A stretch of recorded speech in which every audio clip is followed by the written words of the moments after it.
Ancient history. Hannibal Barca, the general who defied Rome in the 3rd century BC.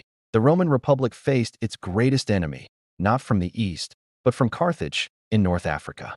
His name was Hannibal Barca, son of a warrior, sworn to Rome's destruction. Hannibal's strategy was bold.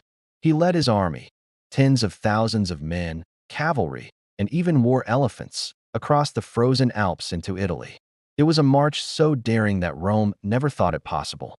For years, Hannibal defeated Rome in battle after battle. At Cannae, he encircled and annihilated an entire Roman army, one of the greatest tactical victories in military history. Though he never captured Rome itself, his genius forced the Republic to change forever. Generals studied his tactics for centuries, from Napoleon to modern warfare leaders. Hannibal's name became a warning whispered in Rome. Hannibal is at the gates. Hannibal's story proves that brilliance and daring can shake even the strongest empires.